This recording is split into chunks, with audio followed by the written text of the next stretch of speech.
अस्सलाम वालेकुम my dear students and viewers. उम्मीद है आप सब लोग खैरियत से होंगे।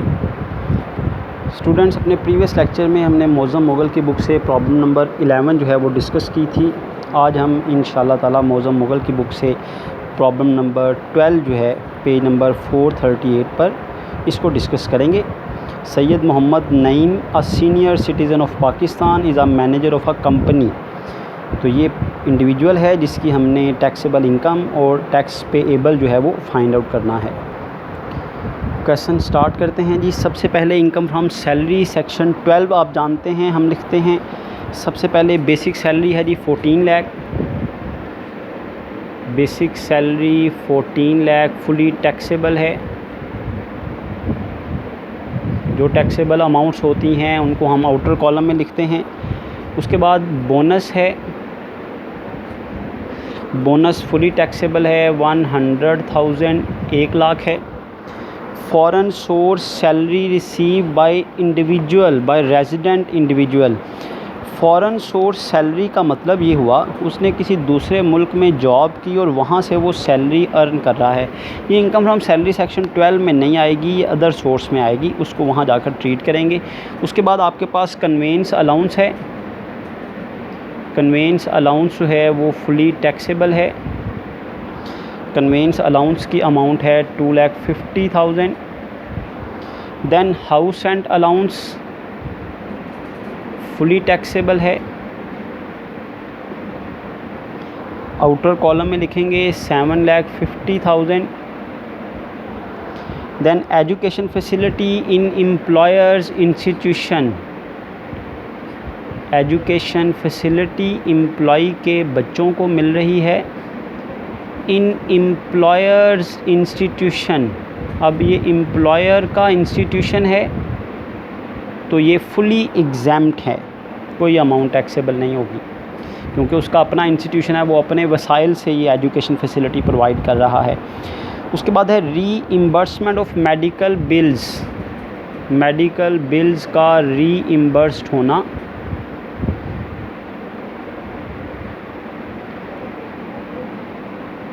ये फुली एग्जैम्प्ट है।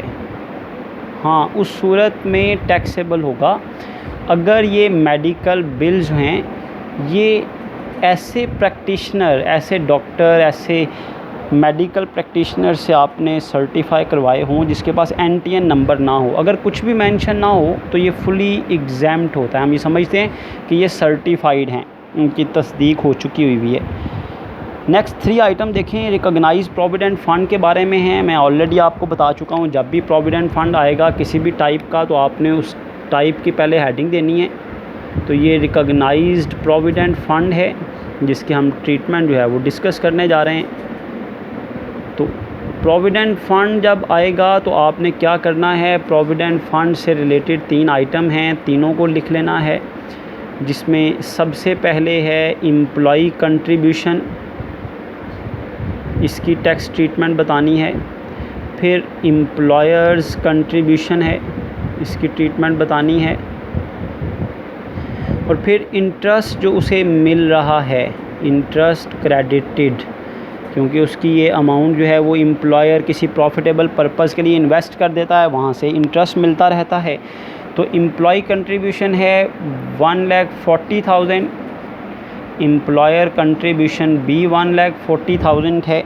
और जहाँ तक बात रह गई इंटरेस्ट की, इंटरेस्ट हमें गिवन है 28,000 और ये साथ लिखा हुआ 10%, मतलब ये 10% निकाला गया है। आप खुद देख लें, 1,40,000 आएगा, 2,80,000 जो उसका जमा कर दिया जाता है किसी प्रॉफिटेबल पर्पज़ के लिए, उस पर 10% इंटरेस्ट 28,000 बनता है, वो उसे मिल रहा है। अब आपने तो इसकी टैक्स ट्रीटमेंट लिखनी है। जहाँ तक बात है एम्प्लॉय कंट्रीब्यूशन की, तो इसके बारे में हम पहले भी कई दफ़ा डिस्कस कर चुके हैं कि ये होती तो टैक्सेबल है लेकिन ये ऑलरेडी इंक्लूडेड होती है income from salary, basic salary में। दैट्स वाई यहाँ पर हम उसको टैक्सेबल नहीं करते। जहाँ तक बात है एम्प्लॉयर कंट्रीब्यूशन की, तो ये एग्जैम्प्ट होती है। कितनी एग्जैम्प्ट है जी? 1,50,000 maximum, otherwise 10% of basic salary. Basic salary है 14 लाख, उसका 10% लेंगे तो 1,40,000 आएगा।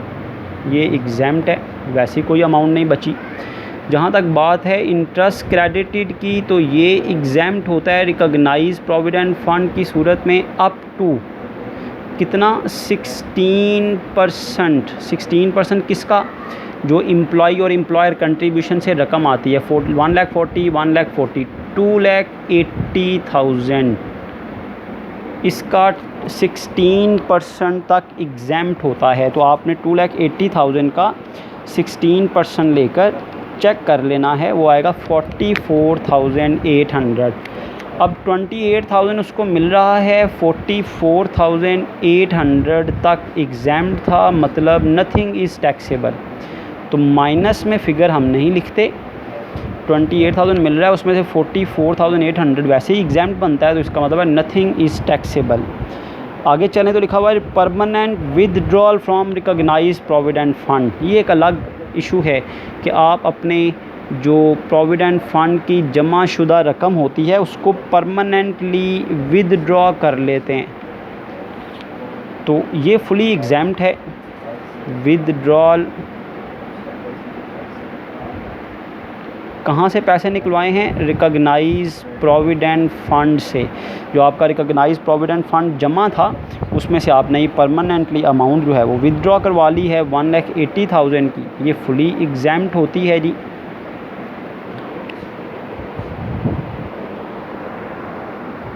आगे चलें तो लिखा हुआ है rental income from open plot. आपका एक ओपन प्लॉट है जिसको आपने रेंट आउट किया हुआ है, किसी ऑयल कंपनी को दिया हुआ है उनके टैंकर खड़े करने के लिए, उसका रेंट आपको मिल रहा है, इनकम फ्रॉम प्रॉपर्टी में आएगा। साथ लिखा हुआ है tenant contracted with the owner for the purchase of property. वो जो किरायादार था, टेनेंट था, उसने एग्रीमेंट किया कि वो आपको आपकी ये प्रॉपर्टी ख़रीद लेगा। उसने 25,000 आपको आप बयाना दिया, टोकन मनी दी, और before the date of maturity जब उसने बाकी रकम देनी थी ना, उससे पहले क्या हुआ? टेनेंट ब्रीचेस द एग्रीमेंट, उसने एग्रीमेंट तोड़ दिया। तो अब आप 1,75,000 का रेंट वसूल कर रहे हैं, ये भी आपकी इनकम है। और जो उसने टोकन मनी आपको दी हुई थी वो अब आपने फॉरफिट कर लेनी है, ज़ब्त कर लेनी है, क्योंकि उसने एग्रीमेंट तोड़ दिया, ये भी आपकी इनकम है। एनी हो, ये इनकम फ्रॉम प्रॉपर्टी से रिलेटेड है। फायर इंश्योरेंस प्रॉपर्टी से रिलेटेड है, इसकी कोई ट्रीटमेंट नहीं होती। Levelling and cutting of grass, ये भी प्रॉपर्टी का एक्सपेंस है, इसकी कोई ट्रीटमेंट नहीं है। Income from export of software, ये इनकम फ्रॉम बिज़नेस की आइटम है, फुली एग्जैम्प्ट होती है। Loss on sale of antique की वैसे ही कोई ट्रीटमेंट नहीं है। Amount pay to the practitioner for legal services, इसकी भी कोई ट्रीटमेंट नहीं है। या आपने एक्सपेंस पे किया, इसके बदले में कोई रिलीफ नहीं है। Donation to the government hospital through cheque, इस पर आपको एवरेज रिलीफ ज़रूर मिलेगी। फिर gain on sale of shares of private company dispose of within 12 month, ये फुली टैक्सेबल होने हैं कैपिटल गेन्स में। उसके बाद rent received from building immediate vicinity of agriculture land, ये इनकम फ्रॉम अदर सोर्स में आनी है और ये फुली एग्जैम्प्ट होनी है, क्योंकि ये रेंट जो आपको मिल रहा है ये प्रॉपर्टी से रिलेटेड है। और ये प्रॉपर्टी किसके लिए इस्तेमाल हो रही है जी? ये प्रॉपर्टी एग्रीकल्चर पर्पस के लिए इस्तेमाल हो रही है।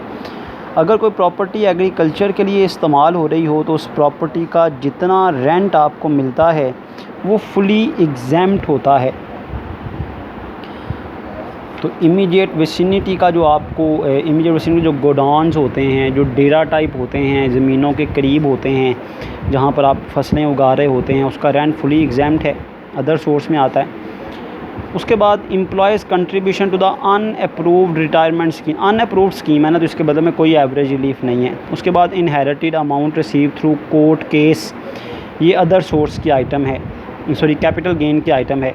Profit on sale of inherited house, ये भी कैपिटल गेन की आइटम है। क्रॉस वर्स पडल जो है ये FTR की आइटम है, इस पर 15% टैक्स होना है। Agriculture income from other source की आइटम है। Loss on sale of personal call, इसकी कोई ट्रीटमेंट नहीं है। Tax deducted from salary 8 step की आइटम है। Foundation Fatimid Foundation Karachi, Fatimid Foundation Karachi को आपने डोनेशन दी है, ये क्लॉज 61 की है, तो ये टोटल इनकम में से माइनस होनी है। फिर profit on securities issued by federal government, federal government से आपको जो सिक्योरिटीज़ मिले, ये जो इन्वेस्टमेंट आपने की है इस पर जो प्रॉफिट मिलता है ये FTR में आता है, इस पर 10% टैक्स होता है। अब लिखवा you are required to work out his taxable income and amount of tax payable by him. तो यहाँ तक देखें हमारी टोटल सैलरी इनकम कंप्लीट हो गई। सैलरी इनकम का यहाँ पर टोटल कर लें तो आपके पास आ जाएगी टोटल सैलरी इनकम जी। टोटल करें जी, टोटल सैलरी इनकम आपके पास आ जाएगी जी 25 लाख। आपको पता जब सैलरी का पोर्शन जब हो जाता है तो हम सैलरी तक टोटल कर लेते हैं। आगे बढ़ते हैं जी। इनकम फ्रॉम सैलरी के बाद नेक्स्ट हेडिंग है income from property.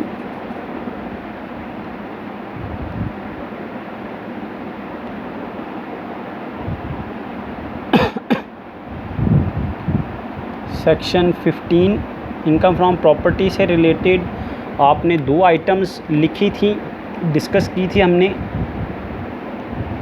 Rental income of open plot. Open plot का रेंट आपको मिल रहा था 1,75,000। इसके अलावा वो जो आपने टोकन मनी फॉरफिट की है, ज़ब्त की है, ये भी आपकी प्रॉपर्टी इनकम है। क्योंकि आपकी प्रॉपर्टी थी, आपने बेचने के लिए एग्रीमेंट किया, लेकिन वो जो ख़रीदार था, टेनेंट था, उसने एग्रीमेंट तोड़ दिया। ये आपकी प्रॉपर्टी इनकम है। अब प्रॉपर्टी इनकम के साथ आप क्या लिखते हैं? टू बी टैक्स्ड सेपरेटली, कि इस पर हम सेपरेटली टैक्स कैलकुलेट करते हैं under separate block of income. Step number 3 में जाकर इनकम फ्रॉम प्रॉपर्टी के बाद नेक्स्ट हेडिंग है जी इनकम फ्रॉम बिज़नेस की। सेक्शन 18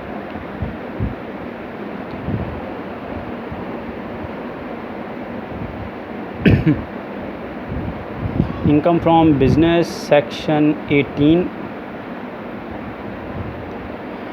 इनकम फ्रॉम बिज़नेस से रिलेटेड सिर्फ एक ही आइटम हमें नज़र आई थी जी, ये वो थी income from export of computer software. Profit from export of या income from export of computer softwares. तो ये फुली एग्जैम्ड इनकम है जी। कितनी इनकम है जी?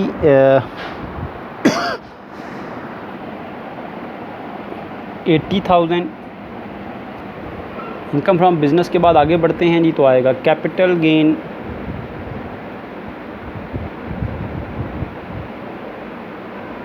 सेक्शन 37 कैपिटल गेन से रिलेटेड जो आइटम हैं हमने उनको मार्क किया हुआ है, 1 बाय 1 देखते जाते हैं जी उन्हें। सबसे पहले था जी जिनको मार्क किया हुआ आपने, loss on sale of antique. Loss on sale of antiques, इसकी कोई एडजस्टमेंट आपको अलाउड नहीं है। 40,000 है लॉस, कोई एडजस्टमेंट अलाउड नहीं है। उसके बाद gain on sale of private company shares. Gain on sale of private company shares, इनका अब होल्डिंग पीरियड देखना होता है। अगर इनका होल्डिंग पीरियड 12 मंथ से ज़्यादा हो तो 25% एग्जाम्प्ट होता है। यहाँ पर लिखा हुआ है dispose of within 12 month. 12 month के अंदर अंदर ही आपने उनको बेच दिया है, ये फुली टैक्सेबल होगा गेन 1,50,000 का। उसके बाद rent receive from building immediate vicinity of agriculture land, ये अदर सोर्स में आएगी।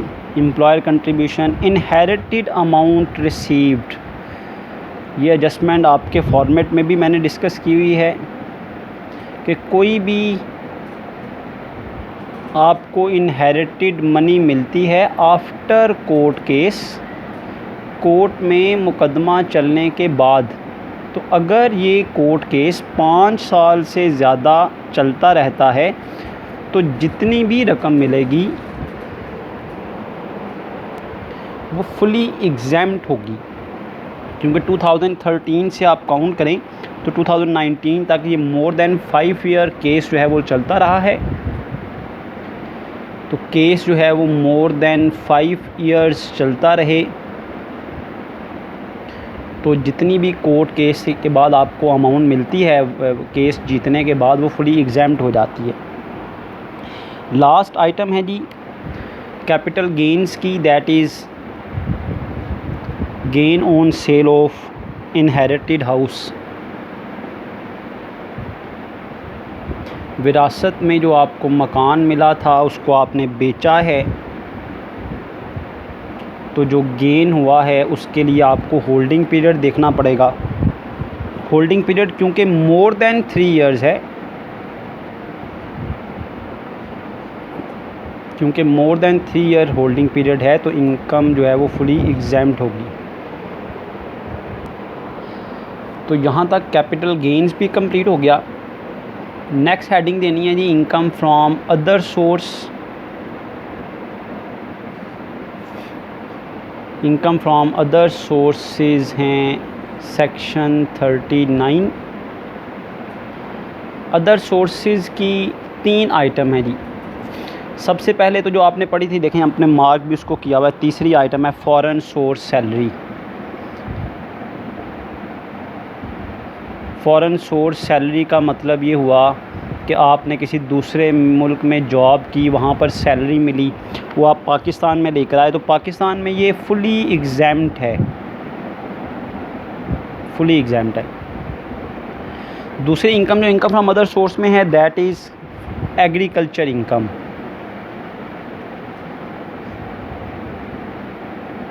एग्रीकल्चर इनकम पाकिस्तान में फुली एग्जैम्प्ट है। एग्रीकल्चर इनकम की अमाउंट है जी 80,000। उसके बाद एक और इनकम है जी जो हमने डिस्कस की थी, that is rent from building. Rent of building, वो बिल्डिंग थी जो कि एग्रीकल्चर लैंड के बिल्कुल करीब थी, immediate vicinity.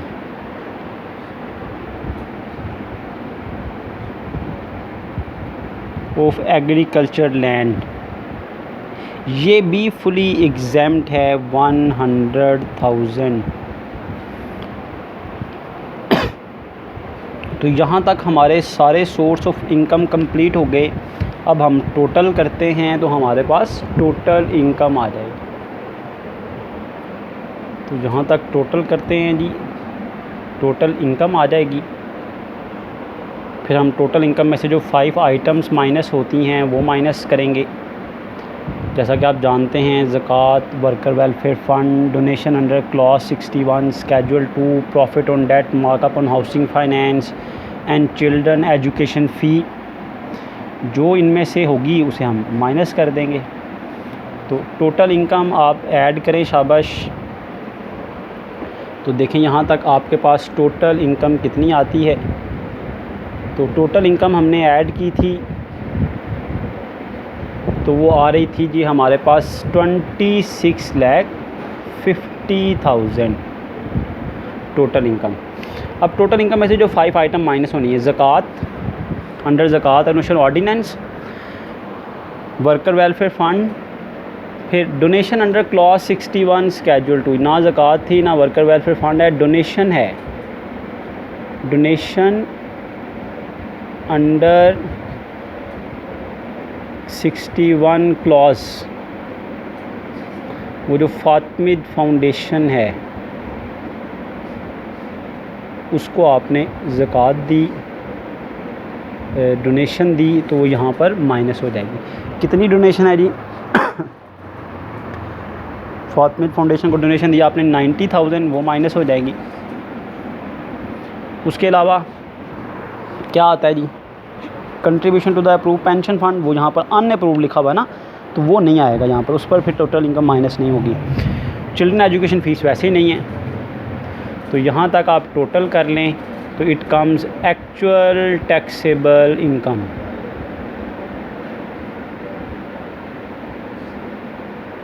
Actual taxable income आ गई जी 25,60,000। अब एक्चुअल टैक्सेबल इनकम में हम ऐड करते हैं शेयर फ्रॉम ईओपी। इस क्वेश्चन में शेयर फ्रॉम ईओपी नहीं है, तो हमने इसी पर टैक्स कैलकुलेट कर लेना है। अदरवाइज़ हम शेयर फ्रॉम एओपी ऐड करते तो आती taxable income for rate purpose, उस पर टैक्स कैलकुलेट करते, फिर उसको एक्चुअल टैक्सेबल इनकम के हिसाब से बदलते। यहाँ पर ऐसा नहीं है। तो 25,60,000 को देखें स्लैब रेट में कहाँ पर आ रही है, किस स्लैब में आ रही है, इस पर कौन सा टैक्स रेट अप्लाई होना है। तो पेज नंबर 391 पर लिखा हुआ है जी, 5th स्लैब है जी, 25 लाख से लेकर 40 लाख तक, 25 लाख से लेकर 40 लाख तक, जहाँ पर लिखा हुआ है कि फ़िक्स टैक्स है। इसका मतलब ही हुआ ये जो 25 लाख से स्लैब शुरू हो रही है ना, उसका फ़िक्स टैक्स है 65,000, और लिखा हुआ है जितनी इनकम 25 लाख से ज़्यादा है, 25,60,000 है ना, 25 लाख से कितनी ज़्यादा है 60,000, इस पर 15% टैक्स है। 25 लाख का फ़िक्स टैक्स हो गया, 25 लाख से जितनी इनकम ज़्यादा है उस पर 15% टैक्स हो गया, 9,000 आता है। तो आपका एक्चुअल टैक्स पेएबल आ जाएगा जी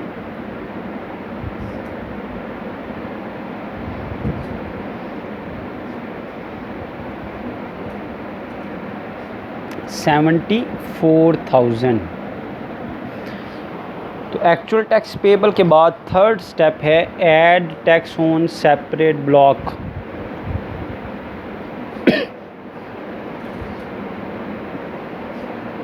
add tax on separate block. अब सेपरेट ब्लॉक में 3 चीज़ें आती हैं, प्रॉपर्टी इनकम, कैपिटल गेन की इनकम और गोल्डन हैंडशेक, जब एवरेज रेट्स गिवन हो। सिर्फ प्रॉपर्टी इनकम आपके पास है, वो आपने फाइंड आउट भी की थी, आपको याद होगा। प्रॉपर्टी इनकम के में हमने ऐड किया था रेंटल इनकम में टोकन मनी फॉरफिटेड, तो वो 2 लाख थी।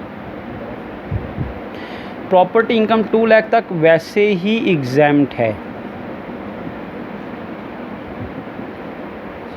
तो कोई टैक्स नहीं चार्ज होगा।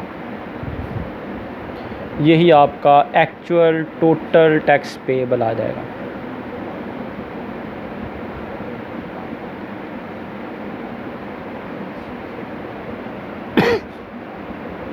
$74,000। ये थर्ड स्टेप था जी। फोर्थ स्टेप है senior citizen rebate less 50% concession as senior citizens. Senior citizens को टैक्स में 50% रायत है।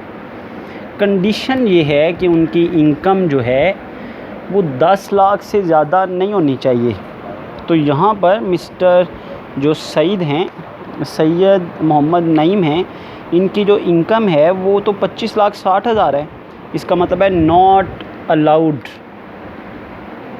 Not allowed senior citizen rebate, not allowed because actual income exceeds ₹10 lakh. Actual income 10 lakh से ज़्यादा है तो ये सीनियर सिटीज़न रिबेट तो भाई नहीं मिलेगी। तो एक्चुअल टैक्स पेएबल आ गया जी उतना ही, 74,000 ही आ गया। अब क्या होता है जी, फिफ्थ स्टेप है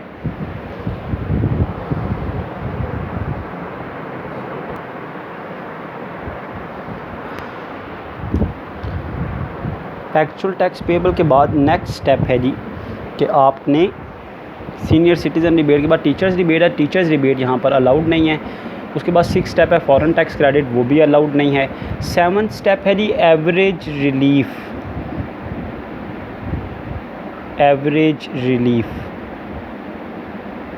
तो एवरेज रिलीफ बिल्कुल अलाउड होगी। एवरेज रिलीफ के लिए पहले आपको देखना पड़ेगा कि किस किस पर रिलीफ अलाउड है।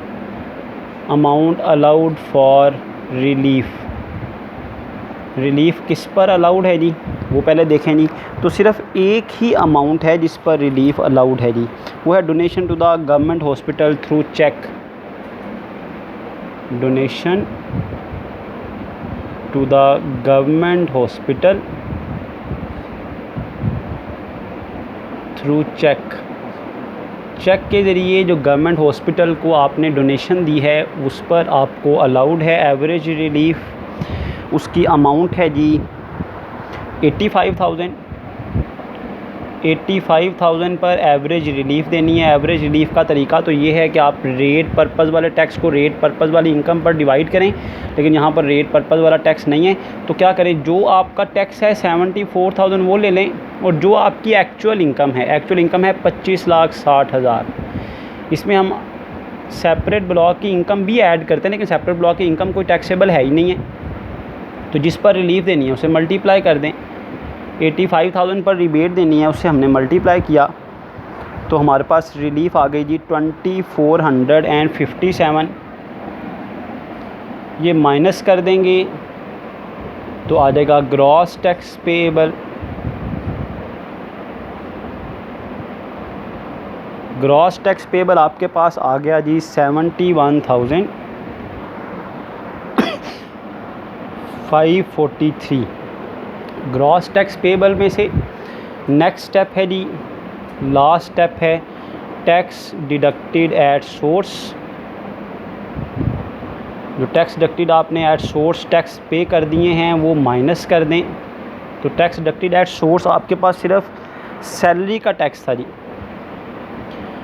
Tax deducted at source from salary given था आपको क्वेश्चन में।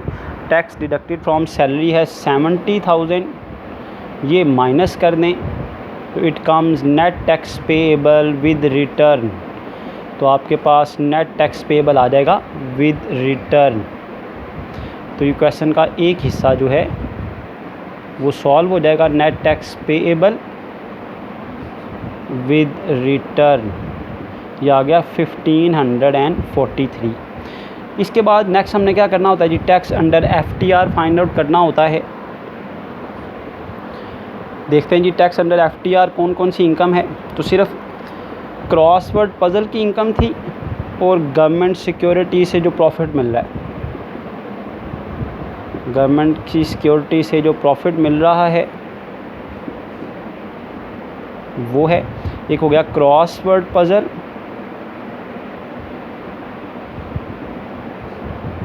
और profit on government securities on federal